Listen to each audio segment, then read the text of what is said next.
Namun wanita itu tidak mengizinkan hingga laki-laki itu mau menjadikannya istri. Singkat cerita, laki-laki itu pun pergi meninggalkan rumah si wanita dengan penuh penyesalan. Sebelum pergi, ia sempat memberitahu nama dan rumahnya. Sejak ditinggal oleh pemuda ahli ibadah itu, wanita nakal tersebut diselimuti rasa takut karena mendapatkan berkah dari sang pemuda.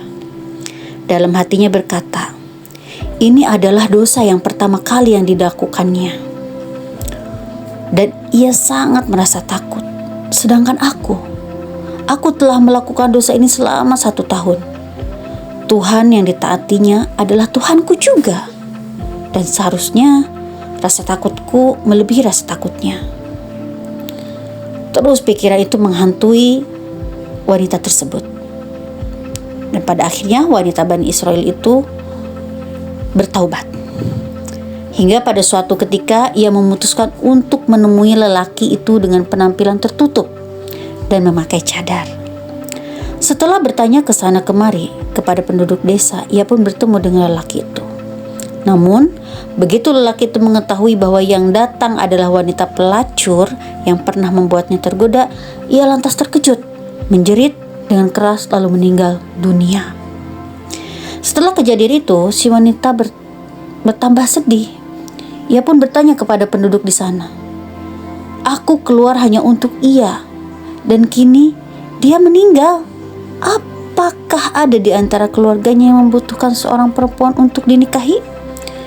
Penduduk desa kemudian memberitahu bahwa lelaki tersebut memiliki saudara laki-laki yang soleh tetapi miskin. "Ya, ada. Pemuda itu mempunyai saudara laki-laki yang soleh. Akan tetapi, ia miskin, tidak memiliki harta," jawab salah seorang di antara mereka. "Tidak masalah, karena aku memiliki banyak harta," ucap wanita yang telah bertobat itu. Singkat cerita, wanita tersebut akhirnya menikah dengan laki-laki soleh itu karena kecintaannya kepada saudaranya. Menurut cerita, di antara keturunan mereka terdapat 7 nabi dari Bani Israel.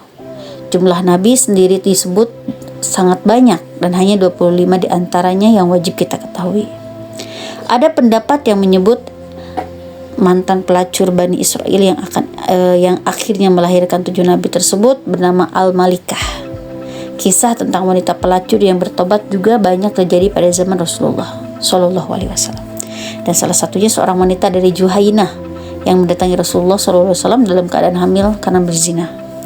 Wanita tersebut meminta hukum rajam atas perbuatannya. Dan singkat cerita, setelah mendapatkan hukuman, Rasulullah Shallallahu Alaihi Wasallam menyalatkan dan mendoakannya. Beliau mengatakan bahwa wanita tersebut telah melakukan taubat yang luas. Nah, demikianlah sahabat beriman semua, sahabat Caki dan Bara, ujung ataupun akhir dari kisah seorang perempuan yang berjuang ataupun yang mendapatkan hidayah, di mana pertemuannya dengan seorang pemuda yang dikiranya, yang diharapnya akan menjadi suami, namun Allah berkata lain. Akan terus ada ujian ketika seseorang melakukan ataupun berniat serta bertaubat kepada Allah. Itu sebagai bentuk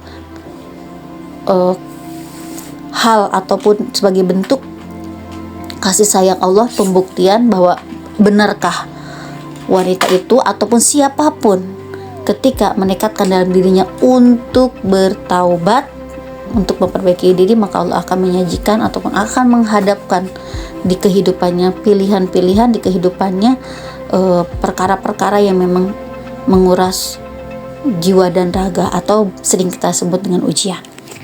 Nah, apa sih yang bisa kita ambil hikmahnya dari perjalanan wanita ini?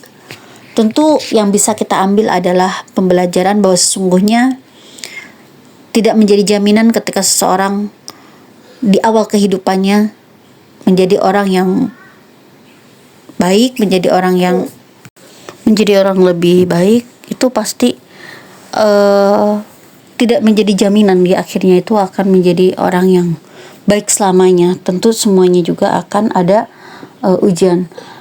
Begitupun dengan orang yang misalkan di awal kehidupannya dia buruk, belum tentu besok lusa dia selalu buruk, karena hidayah itu milik Allah. Jadi untuk sahabat semua, Jangan merasa berkecil hati ketika kita pernah menorehkan dosa-dosa di awal kehidupan kita. Perlu yang harus kita lakukan adalah ketika hal itu kita sadari, maka kita coba untuk pergi, coba untuk meninggalkan, dan mencoba untuk hidup, menata kehidupan yang lebih baik lagi dengan suatu hal yang memang Allah kirimkan atau Allah kasih untuk hidup kita di dunia ini. Karena sesungguhnya hidup dan mati kita, kebaikan dan keburukan, hanya Allah yang tahu. Suatu hal yang merasa kita, pandangan kita baik dan kita impikan, itu belum tentu baik di mata Allah dan untuk kehidupan kita. Namun sudah dipastikan ketika apa yang menjadi baik bagi Allah, takdir kita adalah yang terbaik itu untuk Allah.